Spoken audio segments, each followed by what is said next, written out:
We begin today the Gemara on Daf Kuf Nun Zayin Amud Aleph, the Mishnah. Got it? Kuf Nun Zayin, Mishnah. Okay, we sort of begin here a new subject here till the end of the Perek, another two blats, and then the next Perek is also completely a new subject. Also talking about a person that passed away, but sort of a new inyan. Zok the Heilige Mishnah. Nafal habayis olav al oviv. What happens if a person and his father were sitting together in a house and the house collapses on them and a tragedy, they both die? So the example that Rashi gives, or the Rashbam that is Yaakov and Reuven. They're both together in the house and they both die.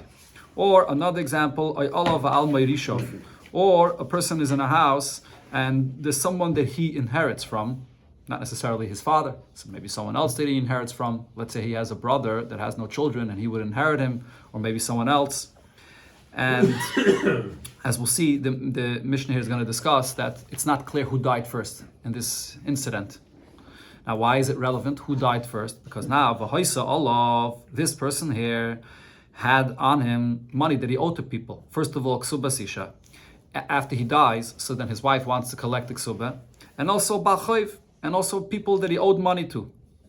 Okay, so now, question is, who died first and who's able to collect over here? Are they able to collect their loan? Or the Isha, is she be able to collect the ksuba? So now, the inheritors of the father say that haben meis rishon. Who's the one that died first? The son is the one that died first. Okay, so let's think about this case. If Reuven died first, so what happens in such a case? The brothers receive everything. Second, if Reuven is the one that died first, so then Reuven never inherited his father. That's Yaakov, because he already died when his father was still alive. So he never inherited any of the properties of his father. Then after Reuven died, then afterwards the father dies. Who inherits the properties of the father? Like you said, the brothers, or let's say if Reuven himself has children, so Reuven's children inherit, but Reuven himself, there was never a moment that he ever inherited the properties of his father. Okay, so in that case, what happens? The ones that he owes money to, his wife or a Baal Chayv that he owes money to, if they want to collect their loan from those properties that belong to Yaakov, why? Because they claim that Reuven inherited it from the father, and therefore there was a moment in time that Reuven owned it, and therefore we could collect from it. So, but the Yerushalayim of the father say that's not true. There was never a moment in time when Reuven was alive that he ever owned this Bechlal. That's what the Yerushalayim are claiming. Now, and again, where am I over here? Again, Yerushalayim haben meis rishon. The son Reuven died first, and v'achach meis ha'av, and only afterwards did the father Yaakov die, and therefore those properties of the father were never in the possession of the son. So the ones that the creditor, the lender, or the isha that wants to collect the ksuba cannot collect from these properties. But the Bal Yachoiv say, the ones that the money is owed to, they say no. Ha'av meis rishon. When the house collapsed there, Yaakov died first, and then v'achakach meis ben, and only afterwards did Reuven die. What does that mean? That there was a moment here when Reuven inherited his father, and then after Reuven inherited his father, then he died. And then after he dies, then his children inherit him. But there was a moment where he did have possession, he did inherit his father. And therefore, since money is owed to them, they can collect from those properties that he inherited. That's the argument over there. So what's the halacha? In such a case, we're going to divide it. We're going to divide it between the Yerushalayim of Reuven and the Bali Chayv that claim that they have right to collect from it. We divide it between them. The Rashbam here explains what's the basis of Bishami's opinion. Why wouldn't we just simply say that, for example, Reuven's children, if we're talking about Reuven that had children, so Reuven's children, are they Yerushalayim? Are they inheritors that have a right to inherit from these properties? They definitely inherit. There's no question about it. It doesn't make a difference if the father died first, which is their grandfather, or the son, Reuven, died first. Reuven's children are inheriting these properties, whether they're inheriting it from their grandfather, in the place of their father, that's not alive anymore, or they're inheriting it through their father, because their father inherited it first. It doesn't matter, they're Yerushalayim. So why should we even give anything to the Bali Chayv that come and say that the father died first? They're just a suffix. Their claim to these properties is just based on a suffix. Masha'enkein, these children here, their claim to it is vade. Either way, they're supposed to inherit from this. So the Rashbam says that the basis of Bishami's opinion that it says here, and you find this in other places, is that Bishami holds when you have someone, a lender or the Isha that has a shtar, a ksube, that says that it belongs to them, when you have a shtar in your hands, it's like you already have possession of that karka that's owed to you. And therefore, just like these children are Yershim and they have possession, the father is the one that had possession over this karka. Yaakov, this is the karka that we're discussing, the karka of Yaakov. And when he died, he's the one that had possession over it. But because they have shtaris as well, they also have, with the kayach of the shtar, like a chazaka, like a possession over the karka. So therefore, in this case where there's a suffix who died first, you have two different parties here that have possession over this karka. The Rashbam uses a lashon, they're both a vadai, or they're sort of both a suffix, but they both have equal possession over the karka. Therefore, the halacha will be yachloiku. We divide it between them. However, Beis Hillel say no, nechasim b'chaskasam. We leave the properties in its possession. Who's the one that has possession over it? Yaakov, the grandfather. He's the one that has possession over it. So therefore, after the two die here, Yaakov dies and Reuven dies, and it's not clear who died first. What do we follow? We follow the chazaka. We follow the one that has the possession over it, which is who Yaakov. And if Yaakov is the one that has the possession over it, how could the balichayv of Reuven, of the balichayv of the son, come and take claim over it? Because maybe Yaakov died first and Reuven got it. Yaakov is the one that's the muhsik, so therefore the inheritors of Yaakov, which is now the children of Reuven, they're going to be the ones that are going to inherit this. We're going to follow by that chazaka, and the other ones, the balichayv, are suffix. They're going to get nothing. Now, the Mishnah spells out the story here regarding the first case of Nofal Olav al Oviv, in a case where it's the father and the son. The same thing will also be regarding the other case of Olav al Merishav. The Mishnah just doesn't spell out the details of that case, but it's the same exact thing. If it's b'chaskasam, why aren't the Bali Chayv getting? The chazaka of Yaakov. The Bali Chayv are the Bali Chayv of Reuven. They're the balichayv of Reuven, and they're saying maybe Reuven also inherited it, but it's not. There's no Reuven. It's in Yaakov's possession. Yaakov is the one that has it. Yes, that means it will go to the children. No, but if it goes straight from Yaakov to the grandchildren, so then there's no chazaka at all for them. Okay. It's in Yaakov. It could be it went to the grandchildren through Reuven. Could be. And Chanami, that's the whole suffix here. Maybe Reuven inherited it in between. But the thing is, Reuven is not the one that has the chazaka here. It's in Yaakov's possession. So by Mammon, we always follow chazaka. So since it's in Yaakov's possession, we leave it by Yaakov. He's the one that's there now. So so now that this is a suffix, you can't be moitzi a karka from someone just based on a suffix. Therefore, it all remains in Yaakov's possession, which means that now that Yaakov died and Reuven died, who are the Yershim of the grandfather Yaakov? Reuven's children. And the Balichayv don't get anything. It stays in the chazak of the father, which is by the fact that now the grandchildren will inherit it.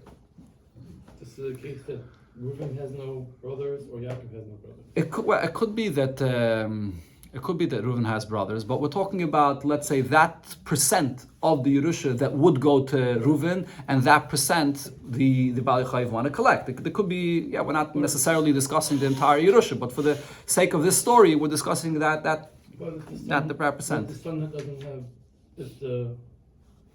if Yaakov has brothers and the son passed away first, then it would go to the brothers and a Chanami. Yeah, true. Okay, so the Gemara here is going to bring up another shaila, an iboya b'chlal, about paying up loans, and then it'll come back to try to prove it from a Mishnah. But the Gemara starts with sort of a new subject. So the Gemara Tanan Hasam. We learned over there in a Mishnah. This is actually later here in the Masechta, it was brought earlier also, that Hamalva is Chavere Bishtar. This is a general rule that we know already many times in Gemara, that if you lend someone money, and this is documented, it's in a shtar, so then Goive Menuchasim Mishubadim. The lender has the right to collect not only from any properties that the borrower has in his possession when it comes to collect the loan, but even those properties that he already sold to someone else, but there's a lien on it. So that's what's called nechasim shubadim, that the lender can come and collect from them. And this is any time the loan is written in a shtar, as the Rashbam points out here, even if you didn't specify in the shtar that you're giving the lender the right to collect from those sold properties, it's an automatic understanding, even if it's not written. It's Rashbam brings the expression, the Gemara says, it's a ta'as sefer. If it wasn't included in the shtar, it's a mistake. That's with a star. Al yidei edim, if you lend someone money just with edim, meaning it's just a verbal, this is what's called a milval peh. You have edim that see that you lent him money, but it's not documented. Then you could only collect from properties that are still in the possession of the borrower. You can't go, there's no lien on these properties that you would be able to go to any buyer of the borrower to go and confiscate those properties. That's the halacha. Now, based on this, Shmuel asked the following shaila. How about if it was written into the shtar the following word, the ikni? The malva writes that you have the right to come and collect from my properties for your loan, including the properties that I don't even own now, including those properties that I will buy in the future. And v'kana, and he actually bought properties later on in the future. So mahu, what's the halacha now? Will the shibud, will the lien go on those properties as well that he doesn't even have in his possession right now? So this is based on the concept of adov shalei bala olam, that you're trying to create a lien on a property, a shibud, that you don't even have yet in your possession. Someone else has it. Could you write the word the ikni in the shtar, and then that lien will take effect now that the borrower will have the right to collect from it? So the Gemara explains a little bit. According to Rav Meir's opinion that we always learn, and it says the Omar, says a person could sell something even if it's not here in the world. And the example that Rav Meir speaks about is if you're selling someone the fruits of a palm tree. There's other examples, but that's one of the examples. So the fruits are not here yet. You can sell them that. So there's no shaila that here as well regarding this shibud. You're able to create a lien on a property that you don't own yet that you're going to buy later. Now, the Taisus over here points out that the Gemara is saying this, that it's so obvious, but there has to be an additional svara here, because the Gemara always explains that according to Rav Meir, the reason why you can sell fruits of a palm tree that are not here yet is because it's natural, that the tree is going to produce it. It's avidi l'asi. Over here, though, this property that you're going to buy in the future, either you'll buy it or not. Not necessarily will you buy it.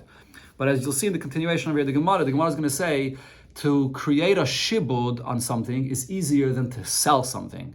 So if Rav Meir says, benegay to selling fruits that do not exist in the world b'chlal, not here b'chlal, that you're able to do it because it's going to grow, so too regarding this property. The property is here. It's just not in your possession yet. Over here, Rav Meir would definitely hold that when you buy it, the shibud would take effect on this. Now, what's the shaila? According to the Rabbanan's opinion, the Amri, they say,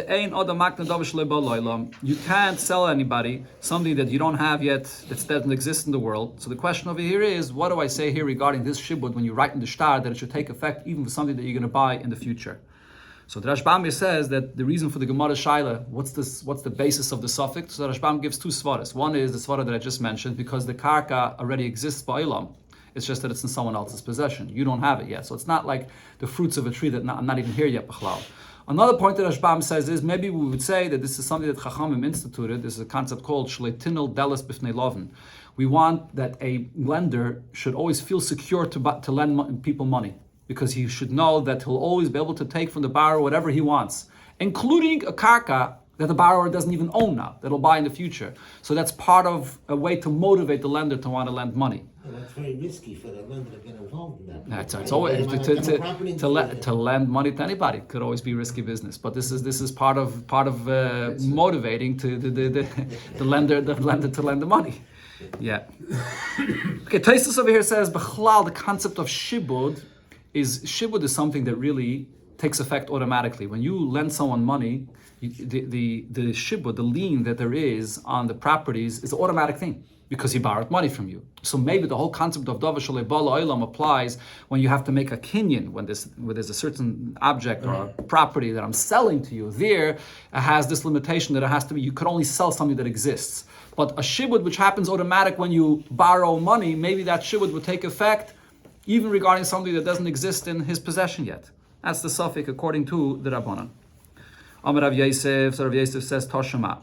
Let's bring a raya from the following Mishnah in the Masechta Ksubis. So the Gemara only brings the second part of this Mishnah, but we have to know what the first part of the Mishnah is. The Rashbam here brings that the story of this Mishnah is as follows. You have a person that shows a shtar that so-and-so borrowed money from him. But what the borrower does is, he shows a shtar that proves that the lender just sold him a piece of property.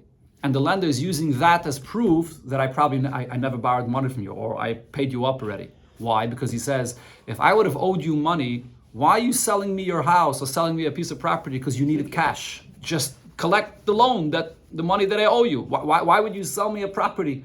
I owe you money. LOI, it must be that you were forced to sell your property to me because I don't owe you money, because I never borrowed the money from you or because I paid it up already. So again, the borrower, by proving that the lender sold him a piece of karka to get cash, is proof that he doesn't owe him money.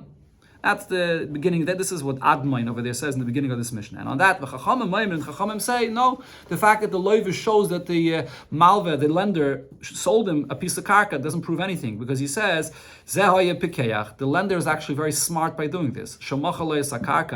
He sold him now this piece of karka because now he's going to come back to him and collect that karka for his loan. He knows that if he's going to come to the borrower to collect his loan, he knows the borrower is penniless and the borrower doesn't own any karka. He's not going to be able to pay him.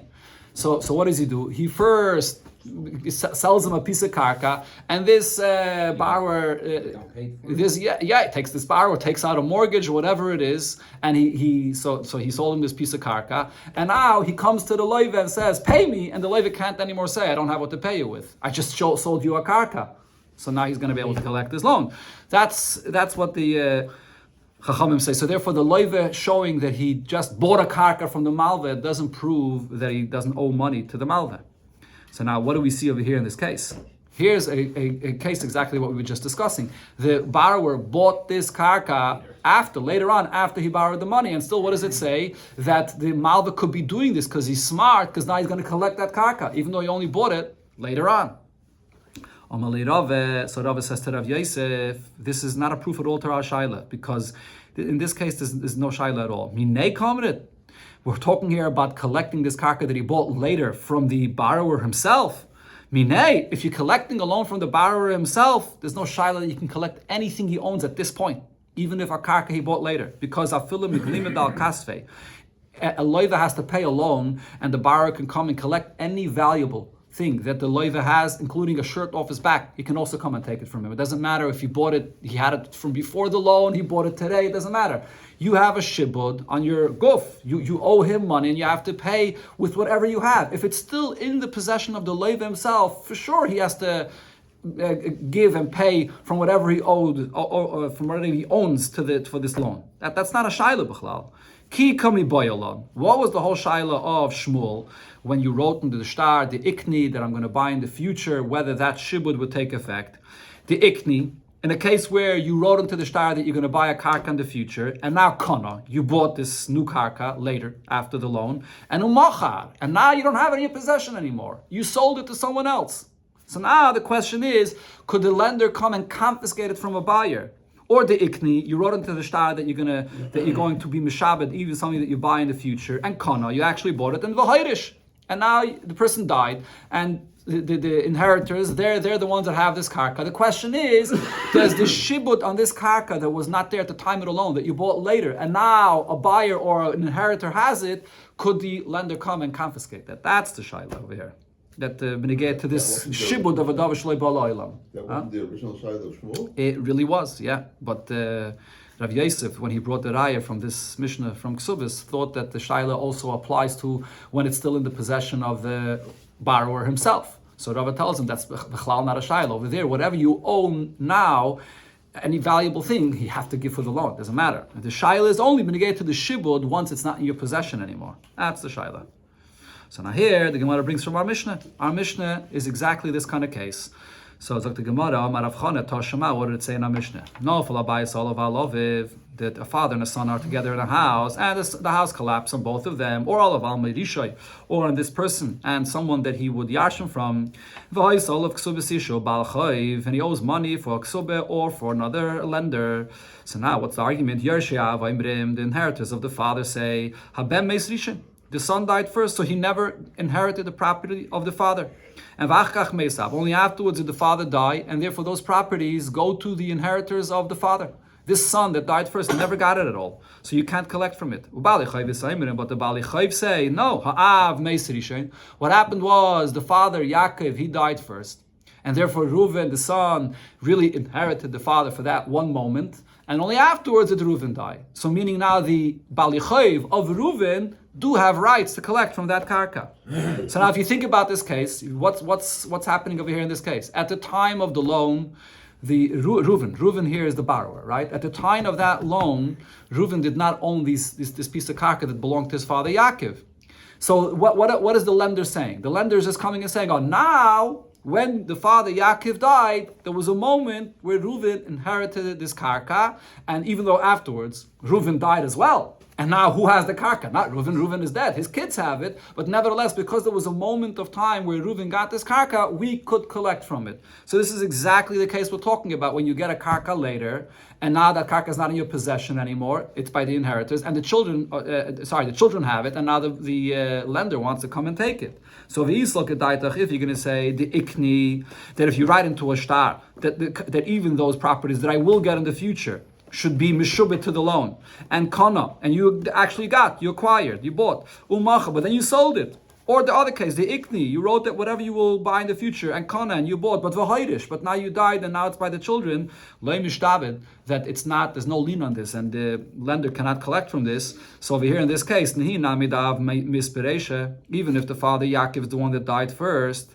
and then Reuven now took possession over these karkars for a moment at least, but the iknihu, this is something that it's only in the future. So even if you wrote into the shtar, if you didn't write it to the shtar, the ikni, so then for sure there's no right that the Bali Chayv have to come and take from a karka that was not there in the possession of the borrower at the time of the loan. But even if you're going to say that the Mishnah is talking about a case where he wrote the ikni, but now he's not alive himself either. Now it's by the children. So how could the Bali Chayv come and take? So here you clearly see that this is that once you write in the ikni, even according to the Rabbanan that say Dova Shalei Bala Olam, you can't acquire, but the shibud will take effect, and the lender is able to collect from this. Amul Rav Nachman. So Rav Nachman answered and said, Zeira Chavrin, Zeira, our friend, Tirgama, he explained our Mishnah that the reason why the Bali Chayv want to collect from this karka now is not because there's really a shibud on the karka itself. There is no shibud on the karka. It's a dovash le'bal oilam, you can't make a kinyan on it. But rather, there's another concept. Mitzvah ala yisaimim lefroya chayves avian. There's a mitzvah on orphans to pay up the loans that the father owed. And this is a mitzvah that Rishonim say, which is based on the union of kibbud ava'im, that we don't want that people should talk negatively about their father, this person, that he died and he left so many loans and he didn't pay them up. So the children, in order to leave the father with a good name, have the mitzvah to pay up their father's loans. So therefore, over here as well, the shibud, by writing the ikni, that shibud doesn't really take effect. But mitzad the mitzvah, there is a mitzvah of kibbudav. Mitzad that mitzvah of kibbudav, the children are going to have to pay up the chayvis of the father. That's so therefore the inheritors of Reuven are going to have to pay up that chayv. That's the pshat in our Mishnah. But the Gemara asks on this mitzvah doesn't apply in this case, at least not according to Shmuel. Maskefla Rav Ashi, so Rav Ashi asks on this, milval pehu. But in this case, this is a milval peh. This is a milva, this is a loan without any shtar. And Rav and Shmuel, the Amri Tarvayu, and Rav and Shmuel both say that that in this case, even though there's a mitzvah for the children to pay up, but not for a milva peh, not for this kind of milva that has no, it's not a milva b'shtar. Second. Okay, so in other words, why is the Gemara calling this a milval peh? Because the Gemara is saying, if you're telling me that writing into the shtar the ikni is not effective at all, because you can't write into the shtar that any properties that I'm going to buy in the future, there'll be a lien on it.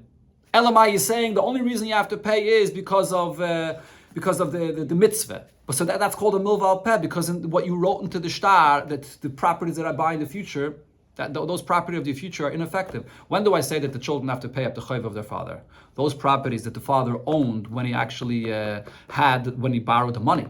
And then the father dies. So those properties that he owned when he borrowed the money are actually mishubah to the loan, mitzad what's written in the shtar, because of the shtar. And then he dies, then the children have a mitzvah to use those properties of the father for kibbud ava'im to pay it. But over here, the properties that the father got later, that's not in the shtar. That the shibud does not take effect even if you write the word the ikni in the shtar. So if therefore it's a milval peh, it's a loan without any shtar. On that, the mitzvah to pay for the children to pay up the loan does not apply. Now, the Rashbam points out that the Gemara is asking this because Shmuel says this, and the Iboy before here was Shmuel. But really, the halacha actually is that children do have a mitzvah to pay up their father's loan, whether it's a loan that was documented, whether it's a loan that's not documented. It doesn't make a difference. There's always a mitzvah, and that's how we paskin. That's the halacha in Shulchan Aruch. But the Gemara here is asking because we're discussing Shmuel's opinion, and this is what Shmuel holds. So therefore, the Gemara says, in order to answer why our Mishnah is not necessarily a raya to Shmuel's Ibayah, we'll have to say, Elaham Mani, who is the Tan of our Mishnah? Rab Meir.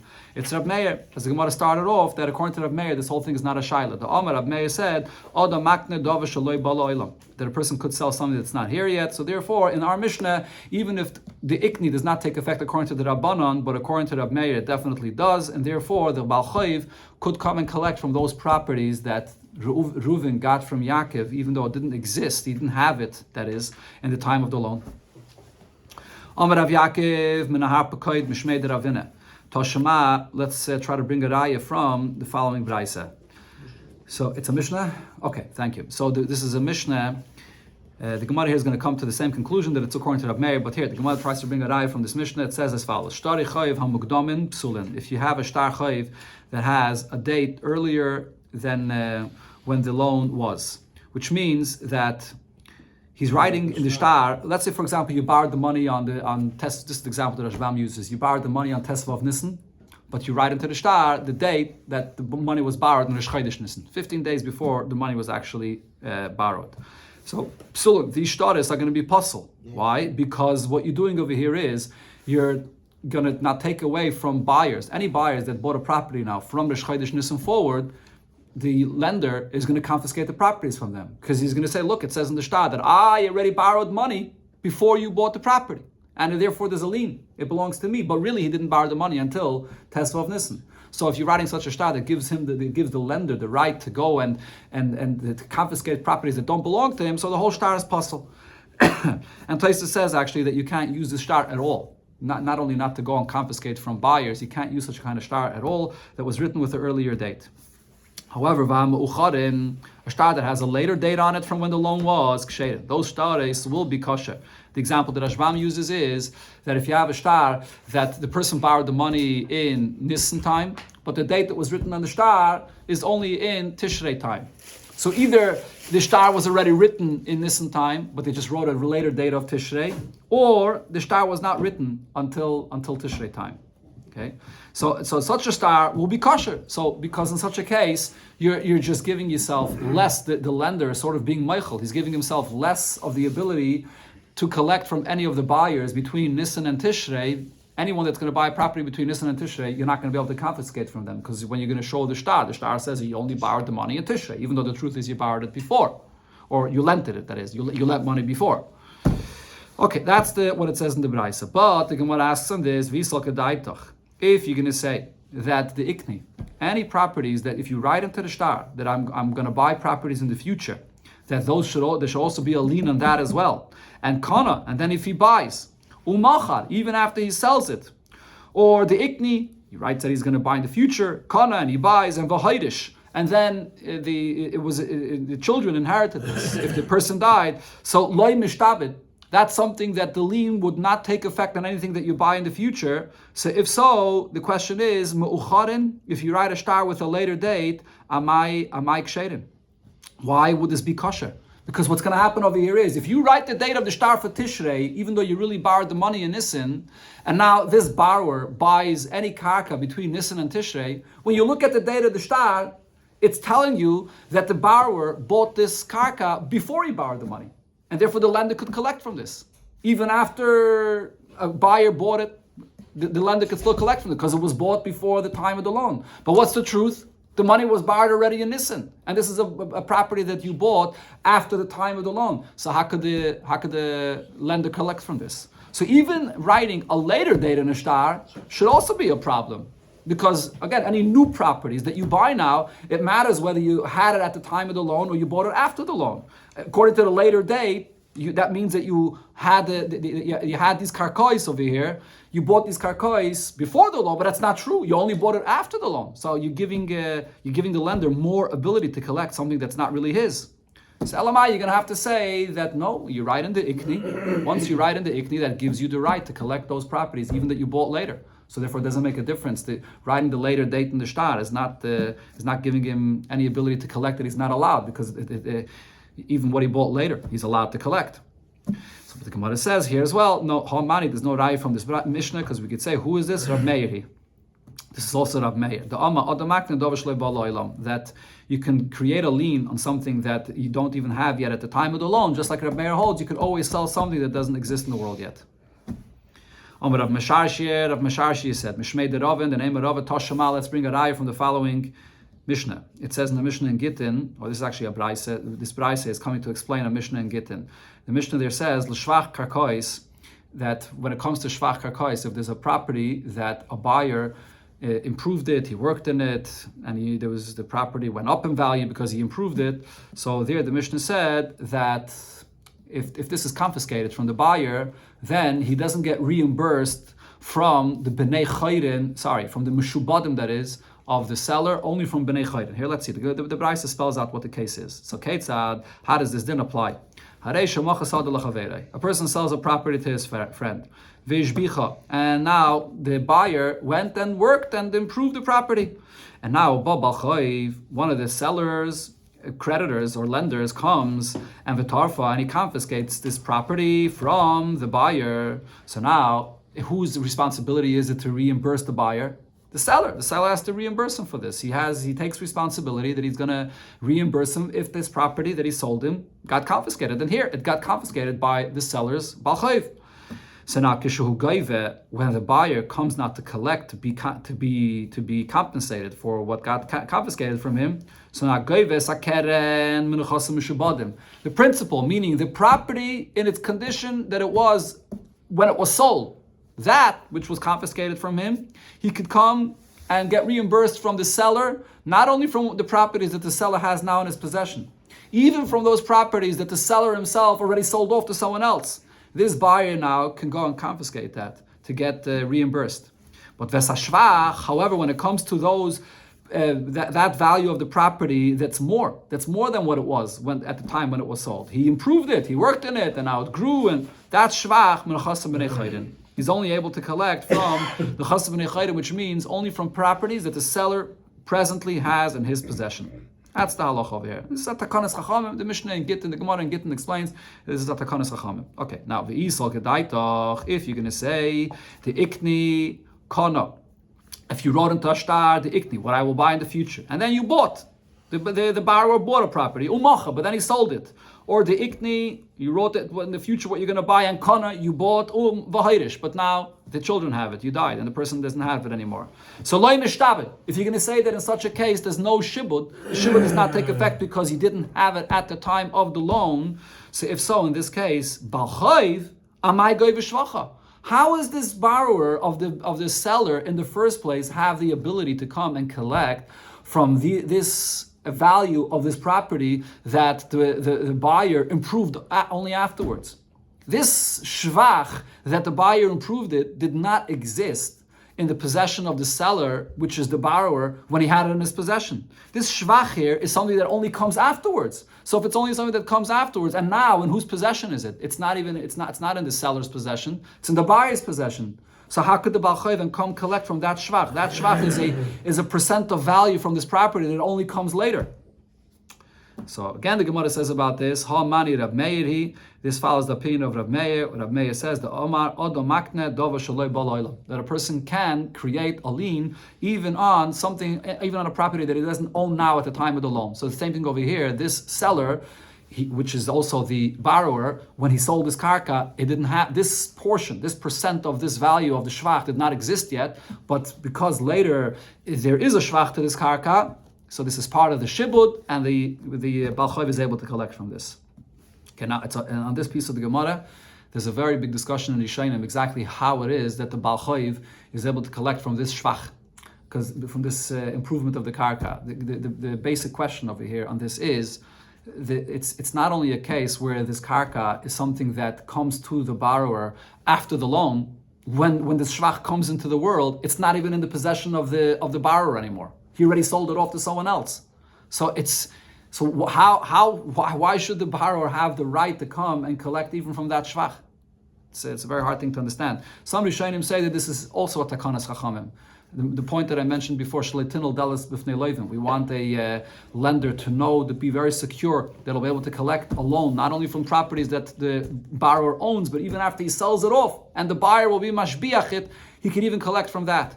Other Rishonim say that this is all part of the deal, part of the understanding between the seller and the buyer. When the seller takes responsibility that if this property ever gets confiscated from you, I will reimburse you. What he's basically saying to the seller is that the property and any shvach, any other improvement that you will improve it later, I'll take responsibility over that. It's mine. I want it to go to my borrower or to my lender, that is, and I'm taking responsibility over it, and I'll reimburse you. So with that, whatever shvach comes later sort of belongs to the seller, even though he already sold it, because he took responsibility over it for the sake of his lender. So therefore, this is still something that the lender can come and collect from it. Okay, there's more pshatim about it, but this is a unique thing that you can collect even from the shvach after it's not even in the possession of the borrower anymore. Okay, now the Gemara does not resolve the iboya that we had before, and the Gemara goes on to say, now imtum tzaloymar, if you're going to resolve that iboya and say that the ikni, when you write into the star what I'll buy in the future, and kana, you bought, and umacha, and now you sold it off, or the ikni, kana, v'hoirish, loy mishtabit, that the lien does not take effect on this, so then halay mishtabit, so then that's clear, the lien does not take effect, and the shaila the Gemara is going to bring up now is irrelevant, because there's no shibud here at all. But now, the Gemara says, there will be an ibaya, imtim tzaloymar, if you're going to resolve and say that mishtabid, that in a case where you write into a star, that what I buy in the future there should be a lien on this for the loan. So now, and that does take effect, the question is, what happens if lava and the lava, he borrowed money once, and he borrowed money a second time, and v'chazar v'kona, and he bought now a property later, after the time of both of these loans. Mahu, what's going to be the halacha here? What's the ibaya? Do I say lekamo mishtabid? It's the first lender, the first person that he borrowed money from, the shibud of this karka that he bought later will belong to, oy lebasra mishtabid? Or do I say the second person that he borrowed the money from, the shibud will be to him? Okay, what's the basis of the Gemara's ibaya? On one hand, we know that the klal always is that if you owe money to a few people, who's the one that gets the first right to collect from any of the karkars that you have that they have a lien on it? The first lender, or the first one. He's the one that the shibud took the first lien, so that he's the one that can collect first. So over here as well, the first one should be able to collect. But because this is a case that at the time of that first loan, you didn't even own this karka yet. You only bought the karka later after the second loan. LMI, we're saying that even a karka that you buy later, there'll also be a lien on this. But you only got this karka after the second loan. So maybe I could say that when you lent money, when you borrowed money, that is, from the second person, and then you bought you bought the karka with the understanding this should be meshubed only to the second person. You don't want it to be meshubed to the first person. And that's you didn't have it before. You only bought it later, and you're buying it that it should be meshubed only for the second person. So maybe the shubed goes only to the second lender. Rav Nachman says, Hal milsi boyalon. This is a shaila we had. V'sholchu mitam. They sent from there, from Eretz Yisrael. Rishon kana. It's the first lender that gets the shibud on this karka, even though you bought it later, after the second loan. But the shibud goes back to the first lender. Rav Huna says, Yachloiku, that they split it between them because you bought it later, so they both have an equal shibud. You can't say that it goes on the first because you didn't own it then, but you don't say also that it goes only on the second. At the time that you bought it, you already had these two loans, so the shibud goes for both of them equally. Rabbi Baravua said, Yachleiku, that we divide, that both of these lenders can collect equally from this new karka that you bought later. Ravin also said as follows, Madura Kama de Ravashi. The first Madura, the first time Rav Ashi taught all the halachas of the Gemara, Amalon, so then he paskin Rishain Kana, that it's the first lender that can collect from this karka. Madura Basa de Rav Ashi, but the second time that Rav Ashi taught this halacha, Amalon, he told us Yachleiko. Then he changed his psaktin and he paskin that you divide it between these two lenders. Rashbam here brings an interesting thing regarding the Ravashi. Ravashi was the one that was Mesadeh the whole Shas together with Ravina and Ravashi. What's this first version and second version? Madura Kama, Madura Basra. He said that Ravashi was a Rosh Hashiva for 60 years. And 30 years he taught the entire Shas once, so he taught all the halachas once, and then the second 30 years he taught it a second time. That's the Madura Kama and Madura Basra. The halacha regarding this is Yachloiku, that in such a case when you bought the properties later and there's two lenders that you owe money to, even if we're going to say that this property that you bought in the future, there's a shibud on it, who does the shibud go to? You divide it between both of these lenders. Now, this the Gemara asks from the Brisa that we quoted before. Meisvei, so what did it say? L'shvach karkois ketzad. So here again, we're talking about a buyer that went and improved the property, and now this property got confiscated from Eloive. So what's the case? A person sold the property to his friend, Vish bicha, and the buyer improved the property. Ubaba choive tarfa, and the seller's lender came and confiscated the property from the buyer. Kishahu gaive. When the buyer is coming to be reimbursed from the seller, he can collect the principal of this property, the value that it was at the time of the sale, that he can collect from the chasam mishubadim, but then the value of the property that he improved, and it was confiscated from him as well, he could only collect for this only from properties that the seller still has in his possession. So the Gemara asks on this, now if we're going to say the halacha that we just said, that properties that a borrower buys after he borrowed money from two people, what do we say? That we split it between these two peoples. If so, says the Gemara, chatzi shvach mi boyele. It should have said that this buyer could only collect half of the shvach of his property. Why is that? Because in this case, this seller now owes money to two people. He owes money to his balchayv that borrowed money from him a while before, but now he also owes money to this buyer, because the buyer is like another balchayv, meaning he took responsibility that if this property that I'm selling you will be confiscated, then I'm taking responsibility to reimburse you. So now what we basically have in front of us is a person that owes money to two different people, the balchayv and the buyer, if it gets confiscated from him. And the shvach that we're talking about is shvach that was improved and came later. So in a case where you have a property that comes later and you owe money to two people, you split it between the two of them. So why are we saying that the buyer collects and gets reimbursed the entire shvach that he improved? It should be split between him and the other balchayv that money was owed to before. So the Gemara says you're right. According to this halacha, my goyv and in diktani, when it says here that the buyer is collecting and is getting reimbursed for this portion of the property that came later because he improved it now, chatzi shvach. It only means half of what he improved, but the other half he cannot collect because it has to be shared with the first balchayv that borrowed the money.